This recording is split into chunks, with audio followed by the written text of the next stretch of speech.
Hi, I'm Aaron Friend. I'm going to teach you how to do the 3-ball cascade today. And the first technique that a lot of people use to teach people to juggle is using scarves or HEB sacks in this case. And what you want to do is you're going to want to take one and pull it like this and fold it in half, make it like a little ghost, and grab between your finger and your thumb, like that. So that's one. Then you're going to do the same thing with another one. Grab it, fold it, and now you're going to hold that one with your other hand. So in between, however you want. You can grab it with your pinkies against your hand. You can hold it against your thumb in between two other fingers. So basically, you're going to grab one here and one here. So you've got two in your hands. You got one in this section, one in that section. Then you're going to do the same with the other. Doesn't have to be that complicated. And now you got it like this. These bags aren't quite as buoyant as scarves, but before the wind picks up, I would like to show you for a second. So all you're going to do is you're going to take it across your body, up to the top. You're going to raise it up and drop it down. Raise it up and drop it down. So it looks like this: right, left, right, left. Now, personally, I think this is harder than juggling 5 balls. But a lot of people think this is easy. I think it's insanely hard. But if you want to try something really hard, try juggling HEB bags in the wind. All right, but that's not the way that I like to teach people to juggle. But a lot of people say that's a lot easier and a lot slower. I don't quite get it. The way I like to teach people to juggle is with a ball. Because when you're done, you get to juggle instead of tossing around sacks. So I like to start with one ball. It's really important that you get this basic pattern. One ball that goes up and then falls down on the left side, and then another ball that's thrown and goes up and comes down on the right side. So you see, I'm not making a circle, I'm making an X across my chest. And it's really easy, but it's also really important that you get this set into your muscle memory, deep into your muscle memory, so that you can do it without even thinking. You're throwing just a little bit above your eyes, you're catching just about your navel height. Nice and slow. This is the only trick to juggling the 3-ball cascade, the 5-ball cascade, even the 7-ball cascade. Every odd number, all you're doing is throwing over one shoulder and over the other shoulder. So now try it with 2. I'll get 2 balls, and you're going to go right, left, left, right, right, left, left, right. The main objective here is, one, you're learning to throw right as this ball starts to descend, this ball goes up. And that'll keep your patterns from colliding. You're going to go right, left, left, right. So you're just learning to throw under your pass. And you also want both of your throws to be at the same height. So you're learning for your left and your right hand to throw at the same height, and you're learning how to throw under another throw. And that's what you learn with 2 balls. With 3 balls, just always start with 2 in your right hand, and you're going to go at first just 1, 2, 3, and don't even worry about catching all 3 of them. Just make sure you let go of all 3 balls. You're going to go 1, 2, 3, and that's it. 1, 2, 3. 1, 2, 3, and that's it. 1, 2, 3, and then just keep going. 1, 2, 3, 4, 5, 6. There's no difference between 1, 2, 3 and 1, 2, 3, 4, 5, 6, 7, 8, 9. It's this exact same thing. You're just throwing the same exact pass that I showed you with 1 ball. Right, left, same height, and keep the pattern nice and even, nice and slow. That's how I like to do it, nice and slow. The faster you throw them, the faster you have to catch them.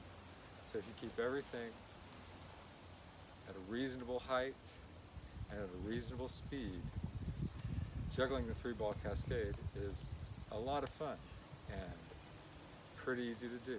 But it does take quite a while to master, so don't be hard on yourself if you can't get it right away. Another way to break it down with a partner is like this. I'll show you with my son Zach. Hey Zach, let's show him the breakdown pattern. Bring your balls with you. Now, we're going to start off with just one ball, like I did with the pattern by myself, where I just had one ball to establish the rhythm of the pattern. So, here you go. Set those there. All right, so Zach's got one ball in his hand, and he's going to throw everything from his right hand is going to go to my right hand, everything from his left hand is going to go to my left hand. He's going to be throwing across his body, right, left, cross, cross, cross. That's all he's got to think. I am going to be throwing straight, straight, straight, straight, right, left, That's all I've got to think is right, left, straight. All he's got to think is right, left, cross. So now you'll see the pattern we're going to make. Let's show him. So just like the 1-ball pattern that I showed you earlier, what this pattern does is it establishes for us the right height for a comfortable throw, the right speed. We just kind of get this established nice and easy. And it seems really simple, but it's important to practice this and get it set in stone in your muscle memory, so that when you have more balls and more speed, you can still do it without thinking. All right, so now, it doesn't really make sense with 2 balls, but it makes sense with 3 balls. So now we're going to do it with 3. He's going to have 1, he's going to start with 1 in his right hand, and I'll have 2. And it's the exact same thing. Everything he's doing is right, left, cross, cross, cross. He's not handing anything to himself. He's giving everything to me. I'm not handing anything to myself. I'm going straight, straight, straight. Everything from me is straight. Everything from him is crossed. Right, left, right, left. That's all you got to think. You see how slow it is. If you don't get nervous, it's a really slow pattern. It can be very easy if you keep it nice and slow.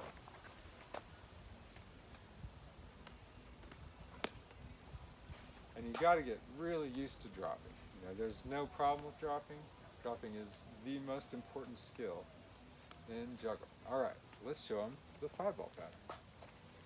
So, with the 5-ball pattern, what I'm doing is I am extending gravity in a way with my balls. So he's going to be doing the exact same thing you do with a 3-ball cascade. Right, left, with 3 balls. He's going to be juggling, but it slows it down a little bit with these other 2 balls.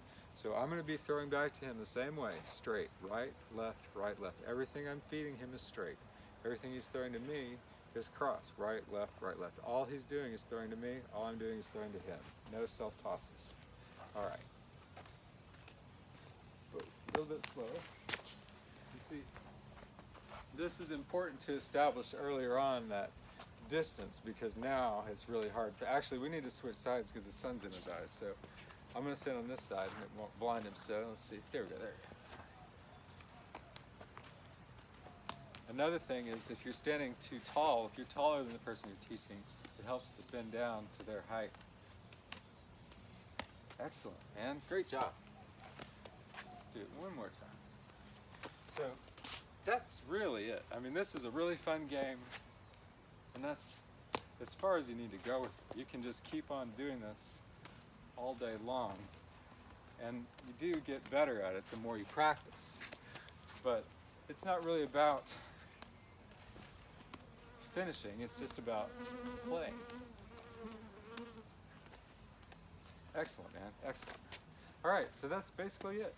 Zach just did the 3-ball cascade with my help simulating gravity. He's not quite at the level where he feels comfortable doing the 3-ball cascade on his own, but he's at a good level where he can practice it on his own now, because he's got the pattern. He's got the right, left pattern that he established when he was juggling with me. So it's even if you never do get the 3-ball cascade, that's a really fun pattern to do. I think it's actually more fun than even passing with 6 balls with certain patterns, because you're giving everything away, and it's really very engaging and really a lot of fun. Now, if you master that pattern, the 3-ball cascade, you might want to go on to some other tricks. Now, this is the 3-ball cascade. And when you get this down really, really well, maybe 100 catches or so, then you could practice something else, like throwing 1 over the top. You know, you might just throw 1 every 3rd one or something like that at first, and then you could throw every 1. This is called the reverse cascade, and that's kind of fun. And from there,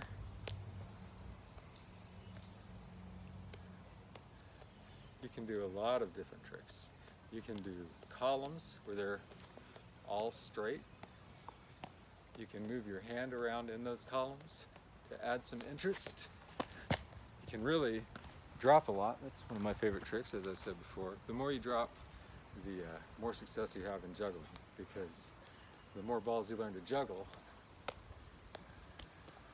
the more balls you have to learn to pick up. And that's life. In general, dropping is the key to success. Failure and getting comfortable with failure is how you learn how to do more and more awesome and new things. So that's a few juggling patterns that you can practice. I really enjoy behind the back. And another one I really enjoy, I didn't even catch that one, let's see. Behind the back, and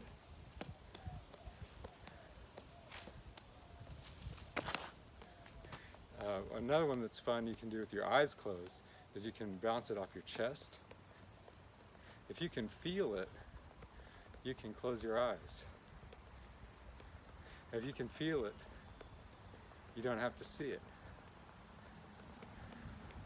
Anyway, that's just a few tricks that you can do to occupy yourself. You can throw it under your leg. You can use contact juggling and juggling combined.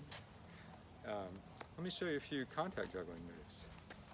And with contact juggling, it's nice to have something that's shiny and has a little bit of weight to it. An orange is a good thing to practice with because it does have a good weight. It's nice and round. But this is a basic contact juggling move. You're basically just doing what the magician does when they pull the tablecloth out from under the plates. You know, you're moving your hand and keeping the ball still. I like to find a point on the ground and let the ball kind of just stay still over that point as my hand moves under it.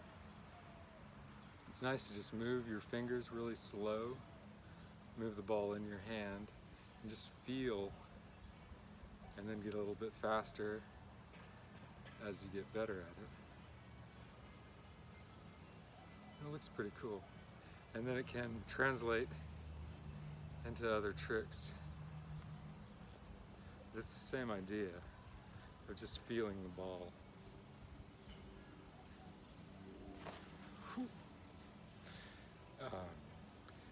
Another one of my favorite tricks is the butterfly. You learn to hold it on the back of your hand. You kind of learn to catch it, throw it up, and catch it. I like to hold it between these 3 fingers. I like to roll it between these 2 fingers. So I use these 3 fingers to kind of give me support, strength. You can practice throwing it up and catching it. And then, when you get really good at that, you can throw it up so lightly that it doesn't leave your hand and it rolls between this channel right here. So you go.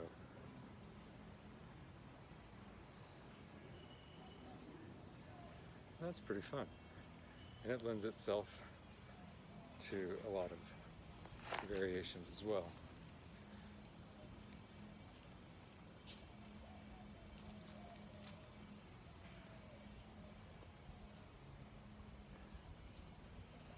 And those are my 2 favorite contact juggling moves that I like to incorporate into my juggling as well as my contact juggling. And it's just a fun thing to practice when you're sitting around the house. So there you go, you got your basic 3-ball cascade and some contact juggling. Now if you really get into juggling and you want to juggle even more than balls, there are other things that people juggle. One thing is rings, and they're similar to balls, but you catch them in their center like that. And you can do a lot of tricks with rings that you can't do with balls, like flipping them, things like that. But it's basically the same thing as balls. Rings are a lot of fun. And then there's one other object that a lot of people, those rings are very dusty. They've been in my shop, getting dusty. Now these are kind of dusty too, but another object that people like to throw are clubs. But anything like a baseball bat, anything that's an object, a straight object, you throw with a flip, like these clubs. And you can do a lot of different patterns with clubs too. But that's a lot of fun. And that's just learning how to flip an object as you